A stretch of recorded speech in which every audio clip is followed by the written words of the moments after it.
Hi friends, welcome to Vennela English channel. నిన్న ఏం చెప్పుకున్నాం మనము? V1, V2, V3 డిఫరెన్స్ చెప్పుకున్నాం కదా. ఏంటి వాటి మీనింగ్స్ ఏంటి, ఎలా వాడతారు అని చెప్పుకున్నాం. ఈరోజు ఏంటి, మెయిన్ వర్బ్లో టైప్స్ ఎన్ని టైప్స్ ఉన్నాయో అవి ఈరోజు చెప్పుకుందాం.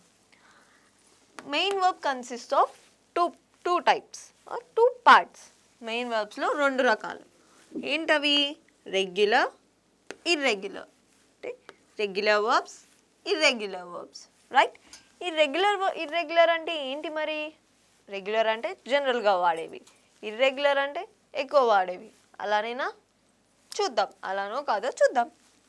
ఓకే, రెగ్యులర్ వర్బ్స్ అంటే ఏంటి, రైట్? రెగ్యులర్ ఫస్ట్ డెఫినేషన్ చూసి తర్వాత మీనింగ్ చూద్దాం. Regular verbs in H, D, ED or IED or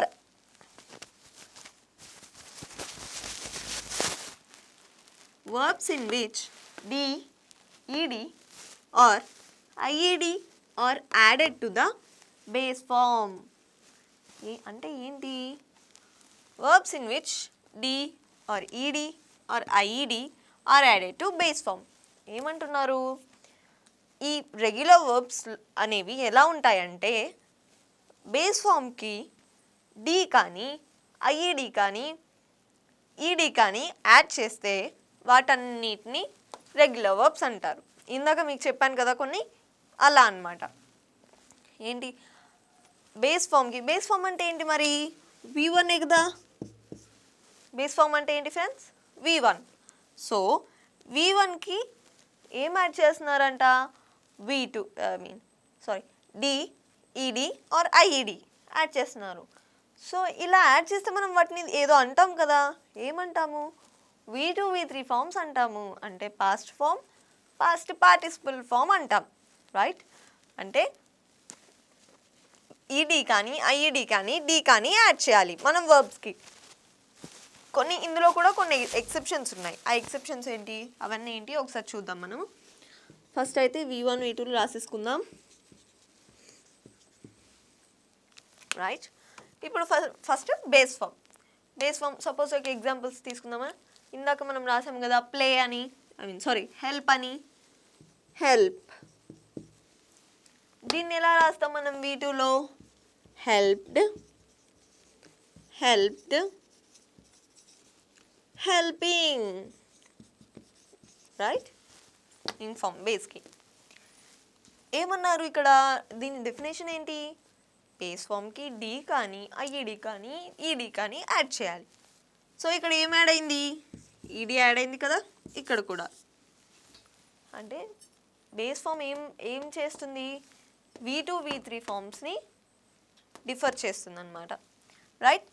so helped, helping, అలా. నెక్స్ట్ ఇంకో ఎగ్జాంపుల్, మ్యారీ. నేనేం చెప్పాను? లాస్ట్లో వై అనేది వచ్చినప్పుడు మనకి ఏమొస్తుంది? ఐఈడి. ఏమొస్తుంది? ఐఈడి యాడ్ అవుతుంది. సో ఇక్కడ ఏం రాస్తాం మనము? Married, right? ఏం యాడ్ అయింది ఇక్కడ?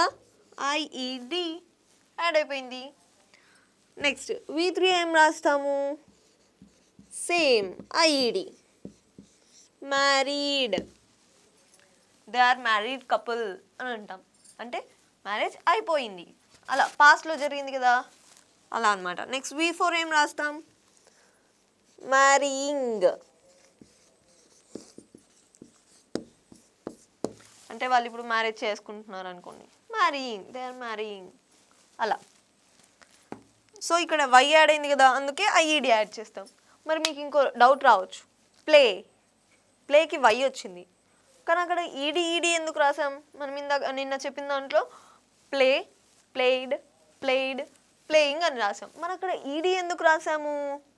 ఎందుకంటే అది రెగ్యులర్ వర్బ్ కాదు కాబట్టి. అది రెగ్యులర్ వర్బ్ కాదు, అది ఇర్రెగ్యులర్ వర్బ్ కిందికి వస్తుంది. వై వచ్చినప్పుడు ఐఈడి వచ్చినప్పుడు వై వచ్చి ఐఈడి వచ్చినప్పుడు మాత్రమే V2, V3 ఫామ్స్లో ఐఈడి వచ్చినప్పుడు మాత్రమే అది రెగ్యులర్ కిందికి వస్తుంది. ఒకవేళ వై వచ్చి ఈడి యాడ్ అయినప్పుడు అది రెగ్యులర్ కిందికి రాదు అది ఇర్రెగ్యులర్ వర్బ్స్ అంటారు. ఓకే, ఇప్పుడు డౌట్ క్లియర్ అయిపోయింది కదా ఫ్రెండ్స్. Next learn. దీన్ని ఏం చేస్తాము, దీనికి కూడా ఏం చేస్తాము, ఈడీ యాడ్ చేస్తాం కదా. లర్న్డ్,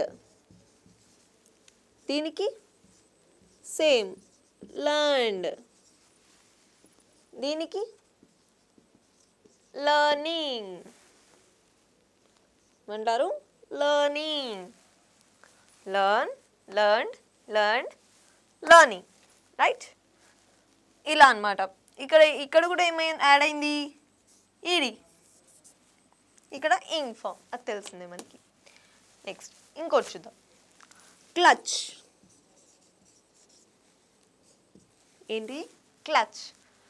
క్లచ్ అంటే ఇది మాకు తెలుసు, ఇది పట్టుకుంటాం కదా, క్లచ్ అదనమాట. నెక్స్ట్ దీనికి ఏం చేస్తాము, క్లచ్డ్. ఏంటి క్లచ్డ్. ఇంకా V3 ఫామ్ని కూడా ఏం రాస్తాము, క్లచ్డ్. ఎందుకు, V2 V3 అనేవి ఈక్వల్ కాబట్టి. ఇంకోటి చెప్పడం మర్చిపోయాను ఫ్రెండ్స్. ఏంటి రెగ్యులర్ వర్బ్స్ ఏం డినోట్ చేస్తాయి అంటే V2 అండ్ V3 ఫామ్స్ అనేవి ఎప్పుడూ సేమ్గా ఉంటాయి. కొన్ని ఎగ్జాంపుల్స్ ఉంటాయి, V2 అండ్ V3 ఫామ్స్ అనేవి డిఫరెంట్గా ఉంటాయి అన్నమాట. సో అలా డిఫరెంట్గా ఉండేవన్నీ రెగ్యులర్ వర్బ్స్ అన్నారు, ఇర్రెగ్యులర్ వర్బ్స్ అంటారు వాటిని. ఇందాక 2 చెప్పాను రెగ్యులర్ వర్బ్స్ ఎక్సెప్షన్స్. ఏంటి, ఒకటి వై యాడ్ అయినప్పుడు ఈడీ వస్తే దాన్ని ఇర్రెగ్యులర్ వర్బ్స్ అంటారు. అండ్ ఇప్పుడు ఏం చెప్పాను, V2 అండ్ V3 ఈక్వల్గా లేకపోతే వాటిని కూడా ఇర్రెగ్యులర్ వర్బ్స్ అనే అంటారు. ఎందుకంటే it's a main rule in regular verbs ఏంటి అంటే V2 అండ్ V3 అనేవి పక్కాగా ఈక్వల్ ఉండాలి, రైట్. అస్సలు మర్చిపోకూడదు, ఎందుకంటే ఇది గుర్తుంటే మిగతా మనం ఎన్నైనా రాయొచ్చు కదా. సో ఇక్కడ క్లచ్ అయిపోయింది. నెక్స్ట్ ఏంటి, క్లచింగ్. ఏంటి క్లచింగ్. ఇలాంటి ఎగ్జాంపుల్స్ మీరు ఎన్నైనా తీసుకొని రాసుకోవచ్చు. Okay bye. చూస్తూనే ఉండండి Vennela English channel. And subscribe చేయడం మాత్రం మర్చిపోకండి, ఎందుకంటే నేను చెప్పేవన్నీ మీకు రావాలంటే సబ్స్క్రైబ్ చేయాలి కదా. సబ్స్క్రైబ్ చేసేసుకొని గంట కొట్టేసుకోండి. అలాగే మీ ఫ్రెండ్స్కి, రిలేటివ్స్కి, ఫ్యామిలీ మెంబర్స్కి అందరికీ షేర్ చేయండి. నచ్చితే ఒక లైక్. బాయ్.